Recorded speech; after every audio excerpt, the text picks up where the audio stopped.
So hello friends, అపరాధం మీరు చూస్తుంది రాజు రాయల్ టెక్ నుంచి. సో ఈరోజు మనం మాట్లాడుకోబోతున్న టాపిక్ ఏంటంటే, సో రీసెంట్గా జరిగిన టాపిక్ ఏదైతే ఉందో మన ఇండియా మీద వేరే డ్రోన్స్ ఏదైతే అంటే పాకిస్తాన్కి సంబంధించిన డ్రోన్స్ ఏదైతే ఉన్నాయో అవి ఇండియాకి వచ్చి మన ఇండియా మీద దాడి చేయడం అనమాట. సో దీనికోసం అయితే నేను మాట్లాడాలనుకున్నాను. సో మీ అందరికీ తెలుసు, సో డ్రోన్కి సంబంధించిన టాపిక్ ఏం జరిగినా కానీ నేను చెప్పడానికి అయితే మ్యాక్సిమం ట్రై చేస్తాను, ఎందుకంటే డ్రోన్స్ అనేవి నాకు కొంచెం ఇష్టం అనమాట.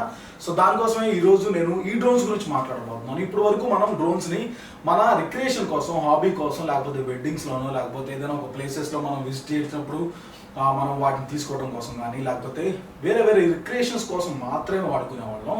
టాయ్ డ్రోన్స్గా కూడా వాడుకునేవాళ్ళం అనమాట. కానీ ఇదే ఫస్ట్ టైం ఏంటంటే డ్రోన్స్ చేత దాడి చేసే డ్రోన్స్ని చూడటం అనమాట. సో ఇది కొంచెం బాధ కలిగించే విషయం, ఎందుకంటే మన దగ్గర కూడా డ్రోన్ డిఫెన్స్ టెక్నాలజీ ఉంది. మనం కూడా రీసెంట్గా 50 to 70 డ్రోన్స్ అయితే మనం పర్చేజ్ చేసాం, కానీ మనం ఎవరి మీద దాడి అయితే చేయలేదు ఇప్పటి వరకు. కానీ పాకిస్తాన్ వాళ్ళు మన బార్డర్లోకి, మన ఇండియాలోకి వచ్చి దాడి చేయడం అనేది అసలు జీర్ణించుకోలేని విషయం అనమాట. సో దీని గురించి నేను మాట్లాడాలనుకుంటున్నాను. అసలు యాక్చువల్గా ఈ డ్రోన్స్ అంటే ఏంటి, సో ప్రత్యేకంగా మనం మాట్లాడుకోవాల్సింది ఏంటంటే అసలు ఈ దాడి చేసే డ్రోన్స్ ఏంటి, వాటి కోసం అయితే మాట్లాడాలనుకుంటున్నాను. సో ఫస్ట్ మనం మాట్లాడాల్సింది ఏంటంటే అసలు డ్రోన్ అంటే ఏంటి. డ్రోన్ అంటే మీకు తెలుసు, 4 రెక్కలు ఉంటే ఫ్లై చేస్తే రిమోట్ కంట్రోల్తో కంట్రోల్ చేస్తాం, ఫ్లై చేస్తుంది, గాల్లో ఎగిరిద్ది అనమాట. సో దీన్ని డ్రోన్ అంటారు బేసిక్గా.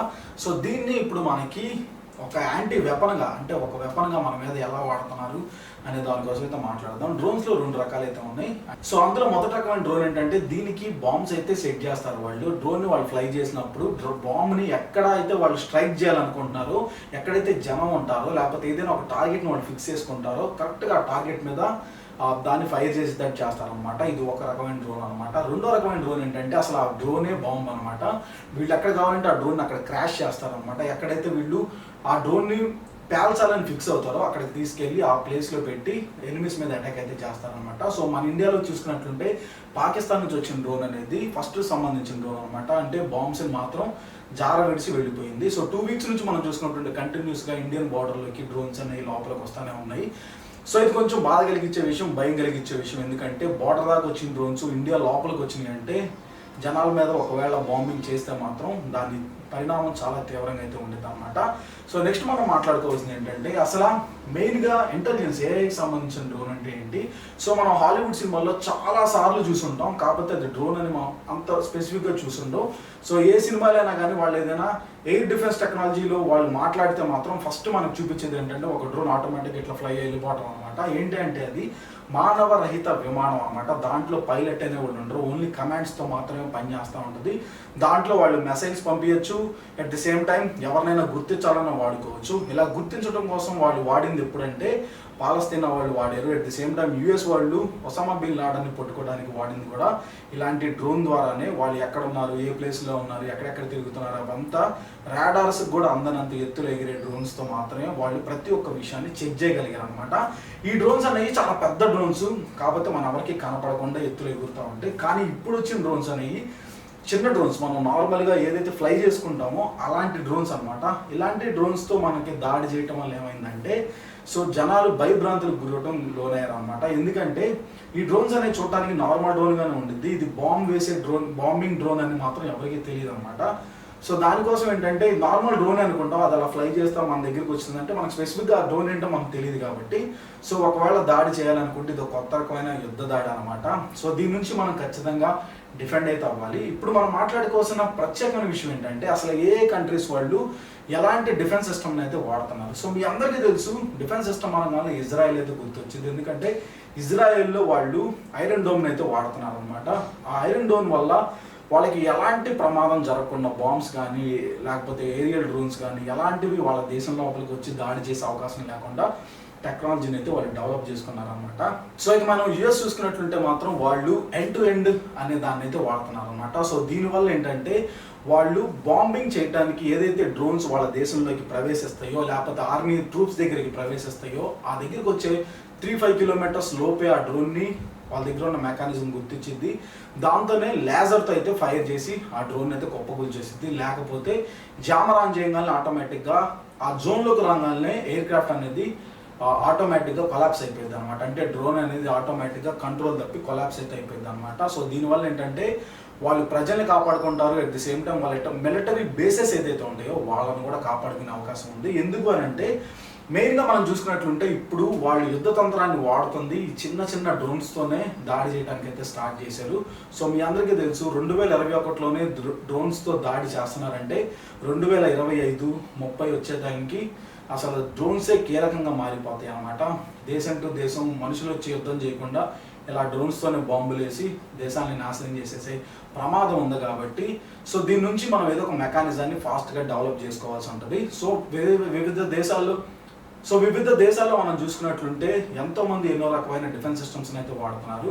సో ఇప్పుడు మన ఇండియా వాళ్ళకి డ్రోన్ దాడి జరిగిన దగ్గర నుంచి ఎలర్ట్ అయితే అయిపోయారు అనమాట. సో దీనికోసం వాళ్ళు జామర్స్ని అయితే ఏర్పాటు చేశారు. సో జామర్స్ని ఏర్పాటు చేయడం వల్ల ఏంటంటే ఎయిర్పోర్ట్స్ కానీ లేకపోతే బార్డర్ దగ్గర ఉన్న ఏదైతే ల్యాండ్స్ ఉన్నాయో అక్కడ జామర్స్ని అయితే అమర్చడం వల్ల భారతదేశంలోకి డ్రోన్స్ అనేవి ఎంటర్ అవ్వకుండా ఉన్నాయి అనమాట. సో ఇది ఒక మంచి మెకానిజం అని చెప్పుకోవచ్చు. కానీ దీన్ని బ్రేక్ చేసే మెకానిజం కంటే ఇంకా మంచి డెవలప్మెంట్, మంచి ఏ మెకానిజం అయితే తీసుకురావాలి. ఎందుకంటే దానివల్ల మనకి మళ్ళీ డ్రోన్ రాడార్స్ని కూడా దాటుకొని వస్తే ఆ డ్రోన్ని కుప్పకూల్చేయడం కోసం లేజర్ టెక్నాలజీని తీసుకొచ్చుకోవాలి. ఎట్ ది సేమ్ టైం ఏంటంటే మనం డ్రోన్ గన్స్ని అయితే తెచ్చుకోవాలన్నమాట. యాంటీ డ్రోన్ గన్ అంటారు దాన్ని. సో దానివల్ల ఏంటంటే ఒకసారి మనం డ్రోన్ని గురిపెట్టి ఫైర్ చేస్తే ఆటోమేటిక్గా గాల్లో ఉన్న డ్రోన్ని ఆటోమేటిక్గా కుప్పకూల్ చేసిద్ది అనమాట. సో ఇది ఒక కీలకమైన విషయం కాబట్టి ఇవన్నీ మనం కన్సిడర్ చేసుకొని మన టెక్నాలజీని అయితే డెవలప్ చేసుకుంటే చాలా అంటే చాలా మంచిదని నా ఉద్దేశం. సో ఫ్రెండ్స్, ఇప్పుడు మనం చూసుకున్నట్లుంటే వివిధ దేశాలు వాళ్ళు ఎలాంటి డిఫెన్స్ సిస్టమ్ని అయితే ఫాలో అవుతున్నారో మనం చూసాం. సో అదేవిధంగా ఇప్పుడు మనం కూడా అలాంటి డిఫెన్స్ సిస్టమ్ని అయితే ఇండియాలో డెవలప్ చేయడం వల్ల ఏంటంటే రానున్న సంవత్సరాల్లో ఈ డ్రోన్ అటాక్స్ నుంచి అయితే మనం తప్పించుకునేటానికి ఎక్కువ అవకాశం అయితే ఉంది. సో రీసెంట్గా మనం చూసినట్లుంటే 2-3 వారాల నుంచి మనకి కంటిన్యూస్గా డ్రోన్స్ అనేవి మన ఇండియాలోకి రావడానికి అయితే ట్రై చేస్తూనే ఉన్నాయి అనమాట. వీటి నుంచి మనం సేవ్ అవ్వాలి అని అంటే మనం ఖచ్చితంగా ఇలాంటి ఒక డిఫెన్స్ సిస్టమ్ అయితే డెవలప్ చేసుకోవాలి. సో ఇప్పుడు మనం మాట్లాడుకోవాల్సింది ఏంటంటే జామర్ గురించి అనమాట. సో జామర్ ఉన్నా కానీ అవి జామర్ని తప్పించుకొని ఇండియాలోకి ఎలా రాగలుగుతున్నాయి దాన్ని కూడా మనం అర్థం చేసుకోవాలి. ఎందుకంటే అవి లాస్ట్ టైం దాడి చేసినప్పుడు ఎయిర్పోర్ట్ మీద అయితే దాడి చేసింది అనమాట. ఎయిర్పోర్ట్ మీద దాడి చేయాలంటే అక్కడ రాడార్ ఉండింది. ఆ రాడార్ నుంచి తప్పించుకొని లోపలికి వచ్చింది అని అంటే సో వాళ్ళు ఎలాంటి టెక్నాలజీని వాడుతున్నారో దాన్ని డీకోడ్ అయితే చేయాలన్నమాట ఫస్ట్ మనం. సో ఏదైనా చిన్న వస్తువా ఎగురుకుంటా మన ఇండియాలో బార్డర్లోకి వచ్చిందని అంటే రాడార్కి ఆటోమేటిక్గా ఒక రేస్ అయితే రిలీజ్ చేసింది అనమాట. రాడార్ నుంచి ఒక రేస్ అయితే బయటకు వచ్చింది. ఆ రాడార్ ఏదైనా వస్తువుకు తగిలి ఆ రేస్ వెనక్కి తిరిగి వస్తే మాత్రం ఏదో ఒక అన్ఐడెంటిఫైడ్ ఆబ్జెక్ట్ అనేది ఎగురుతూ వస్తుందని మాత్రం రాడార్ గ్రహించింది అనమాట. కానీ ఇక్కడ ఈ విషయంలో మనం చూసుకున్నట్లుంటే మాత్రం ఆ రాడార్ని కూడా తప్పించుకొని అది లోపలికి అయితే వచ్చింది అనమాట. సో దానికోసం మనం ఇంకా టెక్నాలజీని పెంచుకోవాలి. ఒక రాడార్ మీద ఆధారపడకుండా వేరే విధంగా మనం టెక్నాలజీని కూడా డెవలప్ చేసుకోవడం వల్ల మనకేంటంటే అలా చిన్న డ్రోన్స్ ఏదైతే ఉన్నాయో అవి ఎగురుతున్నా కానీ లేకపోతే మీ అందరికీ తెలుసు డ్రోన్స్ గాల్లో ఎగిరేటప్పుడు సౌండ్ కూడా ఎక్కువ రాదు. మనం అంతగా పైగా వాళ్ళు ఎర్లీ మార్నింగ్ 3 4 అయితే దాడి చేశారనమాట మన మీద. ఆ టైంలో మనకి వినపడని కూడా వినపడదు, డ్రోన్ ఎగురుతుందనే సౌండ్ కూడా వినపడదు. అది చాలా చిన్నగా ఉంటుంది. అది వచ్చింది బాంబ్ డ్రాప్ చేసేసింది, వెళ్ళిపోయింది అనమాట. సో ఇలాంటి మెకానిజాన్ని ఎదుర్కోవాలని అంటే మనుషులు ఒక్కటే చూస్తే అర్థం కాదు. దానికి ఒక సపరేట్గా డిఫెన్స్ మెకానిజం అయితే ఉండాలి. ఎల్లప్పుడూ అది దాని మీదే అన్ఐడెంటిఫైడ్ ఆబ్జెక్ట్స్ ఏదైతే బార్డర్ లోపలికి వస్తున్నాయో వాటిని అయితే అబ్జర్వ్ చేసే దానికి ముందే ఒక 5 కిలోమీటర్స్ 10 కిలోమీటర్స్ ముందే ఆ బాంబుని మనం ఐడెంటిఫై చేయగలం అనమాట. సో దానివల్ల మాత్రమే దాన్ని మనం డీకోడ్ చేయగలం. సో ఫ్రెండ్స్, ఈ టైంలో నేను చెప్పాలనుకున్న విషయం ఏంటంటే టెక్నాలజీ అనేదాన్ని మంచికి వాడేవాళ్ళు ఉన్నారు, చెడుకి వాడేవాళ్ళు ఉన్నారు. సో ఎవరైనా మన ఇండియాలో కనుక డ్రోన్స్ని తయారు చేస్తూ ఉంటే డిఫెన్స్కి ఉపయోగపడే డ్రోన్ని మంచి కోసం మాత్రమే తయారు చేయండి, కానీ చెడుకు మాత్రం ఏ రోజుకి ఉపయోగించమాకండి. సో ఇది ఫ్రెండ్స్ ఈ వీడియోకి సంబంధించి మీరు ఏదైనా కమెంట్ చేయాలనుకుంటే ఈ డిఫెన్స్ సిస్టమ్ గురించి మీరు ఏదైనా సజెషన్ ఉంటే మాత్రం ఖచ్చితంగా మీరు కింద కమెంట్ సెక్షన్లో కమెంట్ అయితే చేయండి. ఇది మన దేశం కాబట్టి మన భారతదేశంలోకి ఎన్ని దేశాలు మన మీద దాడి చేసినా కానీ మనల్ని మనం కాపాడుకోవాలి కాబట్టి సో మనం కూడా మన డిఫెన్స్ సిస్టాన్ని బాగా స్ట్రాంగ్ అయితే చేసుకుందాం. సో ఇది ఫ్రెండ్స్ ఈ వీడియో నచ్చినట్టు తప్పకుండా లైక్ చేయండి, షేర్ చేయండి, సబ్స్క్రైబ్ చేసుకోండి, నోటిఫికేషన్ బిల్ అయితే ఆన్ చేసుకోండి.